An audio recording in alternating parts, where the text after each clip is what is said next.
जय हिंद एस्पिरेंट्स। मानस defence academy में आपका स्वागत है। कैसे हैं आप? कैसी चल रही है तैयारी? कमेंट सेक्शन में बताइएगा। बट अब मानस डिफेंस एकेडमी आ गया है, साथ में तैयारी करते हैं, टॉपिक वाइज टॉपिक लेके जाएंगे। आज मैं लेके आया हूँ आपके लिए एनडीए सीडीएस जो भी कॉम्पिटिटिव एग्जाम्स हैं उनके लिए एक पॉलिटी का बहुत शानदार टॉपिक।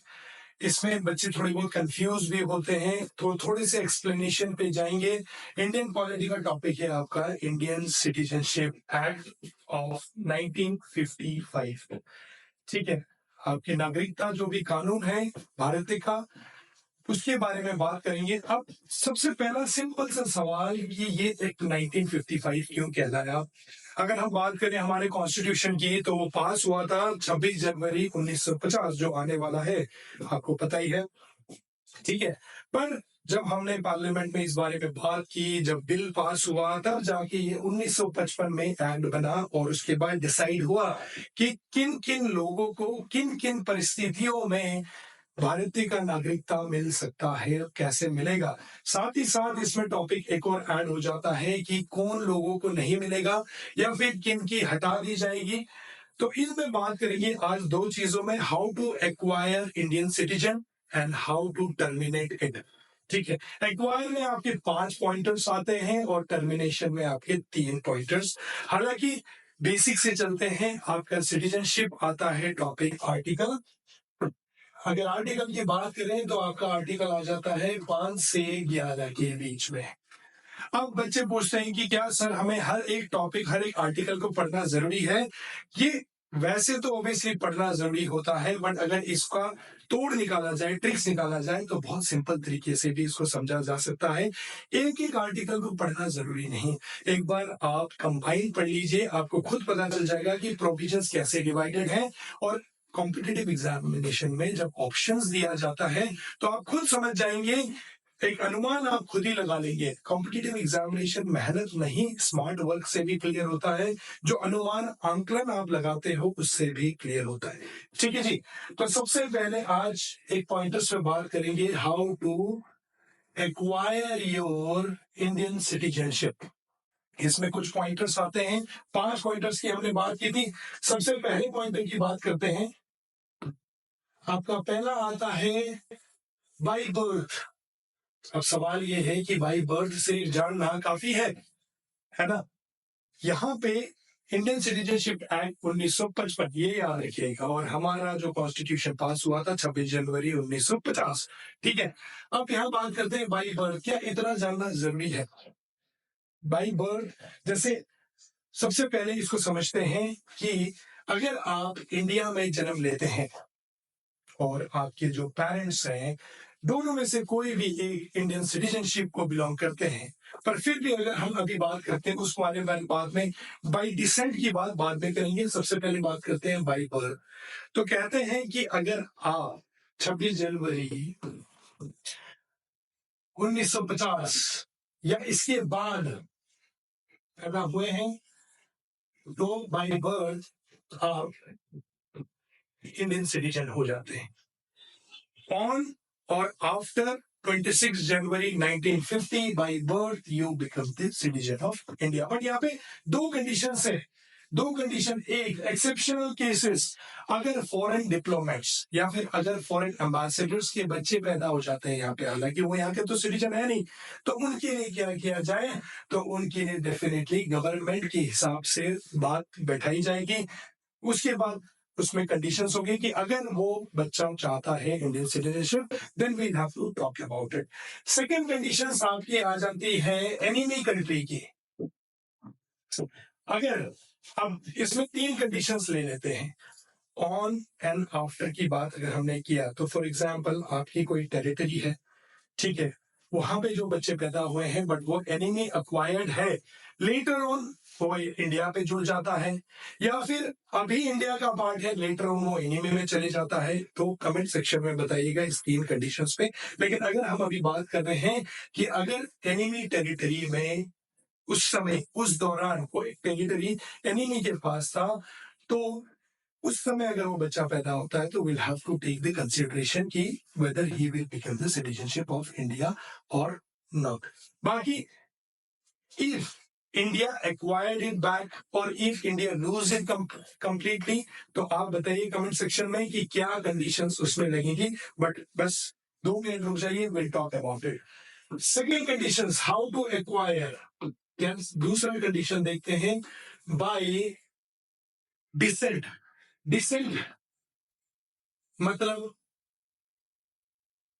अगर कोई भी आपके पेरेंट्स फ्रॉम या फिर on 26 January 1950 either of your parents या फिर मदर हो या फादर हो इंडियन सिटीजन है, तो डेफिनेटली आप भी एलिजिबल हैं प्रॉपरली इंडियन सिटीजनशिप के लिए। सिंपल, ठीक है। तीसरी कंडीशंस ले लेते हैं। बाय तीसरा कंडीशंस क्या आ जाता है आपका, बाय रजिस्ट्रेशन। बाय रजिस्ट्रेशन कुछ नहीं है, पहला कंडीशंस और दूसरे कंडीशंस में जो भी एक्सेप्शनल कंडीशंस या फिर ऐसा कुछ बातें आ जाती हैं जहाँ पे थोड़ा और सोचना पड़ जाए, तो इन दोनों के अलावा जो चीजें हैं वो बाय रजिस्ट्रेशंस में चली जाता है। जैसे अगर हम बात करें बाय रजिस्ट्रेशंस की, तो डेफिनेटली उसमें क्या क्या है, पहले वाले में तो बाय बर्थ और दूसरे वाले में बाय डिसेंट, राइट। तो अगर आपके दोनों में से कोई पेरेंट्स या फिर आप बर्थ लेते हैं, कंडीशंस ऑब्वियसली एनिमी याद रखिएगा, एनिमी कंडीशंस वाला, और उसका भी कंडीशंस याद रखिएगा जिसको हमने बोला था कि अगर फॉरेन डिप्लोमेट्स के अंदर बैठे हैं तो वो एक कंडीशंस, या बच्चे हैं तो वो एक कंडीशंस, फर्क पड़ जाता है। बट यहाँ पे अगर भाई रजिस्ट्रेशन की बात करें तो इसके अलावा एक सिंपल सा कंडीशन है, मैरिज। अगर आपके हस्बैंड या वाइफ इंडियन सिटीजन है और जो भी दूसरे हस्बैंड या वाइफ इंडियन सिटीजनशिप नहीं है, तो वो एक्वायर करना चाहते हैं तो रजिस्ट्रेशन से कर सकते हैं। एक कंडीशंस आपकी ये आ गई। दूसरी कंडीशंस, कोई भी अगर पर्सन ऑफ इंडियन ओरिजिन है, कोई भी मतलब आपके पेरेंट्स या फिर आप इंडियन ओरिजिन के ही थे, आप चले गए थे, अब आप वापस लेना चाहते हो इंडियन सिटीजनशिप, तो रजिस्ट्रेशन के थ्रू आप ले सकते हो। मतलब कंडीशन 1 बाय बर्थ और कंडीशन 2 बाय डिसेंट के जो भी कंडीशन के अलावा, जैसे मैरिज हो गया या फिर आपने उसको टर्मिनेट या फिर छोड़ दिया था but you want to acquire it but you are the person of Indian origin, then definitely registration से आपको मिल सकता है, depending upon the conditions the government lays down. Last में at the end of the day the government has to decide, दो condition वही नहीं करेंगे, ठीक है। फोर्थ की बात करते हैं, आपका फोर्थ कंडीशन हो जाता है बाय नेचुरलाइजेशन। नेचुरलाइजेशन बेसिकली ये फॉरेन कंट्री के लोगों के लिए होता है। इसमें एक नॉर्म्स सेट की हुई है गवर्नमेंट ने कि इतने कंडीशंस अगर ये फुलफिल करते हैं, उसकी एक और वीडियो बनाएंगे कि नेचुरलाइजेशन की क्या क्या कंडीशंस हैं। तो अगर आप इंडियन सिटीजनशिप एक्वायर करना चाहते हैं, भले आप इंडियन ओरिजिन के भी नहीं हैं, ना ही आपकी शादी हो रखी है, ना बाई बर्थ बाई डिसेंट, या फिर कोई भी कंडीशंस के पॉइंट ऑफ व्यू से अगर आपका ये कंडीशन फुलफिल नहीं होता है, तो एक कंडीशंस गवर्नमेंट सेट करती है कि अगर आप सिटीजनशिप ऑफ इंडिया एक्वायर करना चाहते हैं, उसकी एक ऑल टुगेदर नई वीडियो बनाएंगे। But there are certain conditions, अगर आपको पता है तो कमेंट सेक्शन में below put it, I will comment whether it is right और रॉन्ग। और फाइनली फिफ्थ पॉइंट जो हमारा बहुत ज्यादा इंपॉर्टेंट पॉइंट है, by incorporation of territory. Ration of territory, अब ये आपका पहला कंडीशंस को भी क्लियर कर लेगा। अगर इंडिया ने कोई भी एरिया को अक्वायर कर लिया है, तो बाय कंडीशंस, बाई चीजें उसमें बात करने के बाद we will give citizenship to that particular people. तो पहला सवाल क्या था कि अगर कोई भी बच्चा इंडियन ओरिजिन में आ जाता है लेकिन बाद में वो एनिमी एक्वायर कर लेता है, तो डेफिनेटली वो इंडियन सिटीजनशिप बाद में नहीं कहलाएगा। लेकिन कोई एनिमी टेरिटरी है और इंडिया एक्वायर कर लेता है, तो बाय सम कंडीशंस इंडिया उसको एज एन इंडियन टेरिटरी कहला देगा। और उसके अलावा अगर उस समय बच्चा पैदा हुआ है जब एनिमी ने उस एरिया या टेरिटरी को अक्वायर किया है, तो we'll have to see the conditions कि क्या हम उसको सिटीजनशिप दे सकते हैं या नहीं।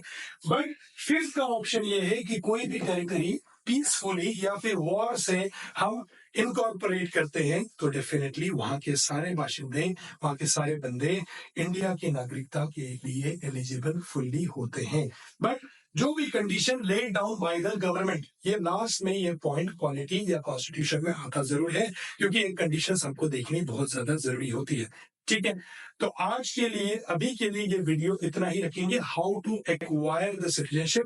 कोई भी क्वेश्चन हो, डाउट्स हो, कुछ भी पूछना हो या कुछ बताना हो, प्लीज कमेंट सेक्शन में बताइएगा। लाइक शेयर सब्सक्राइब मानस डिफेंस एकेडमी। वीडियो कैसी लगी बताइएगा। रुझान आपके भी बहुत ज्यादा जरूरी है। जब दोनों तरफ से पढ़ाई करेंगे तब बहुत अच्छे से रिजल्ट आएगा। Thank you. जय हिंद। I will see you in next video.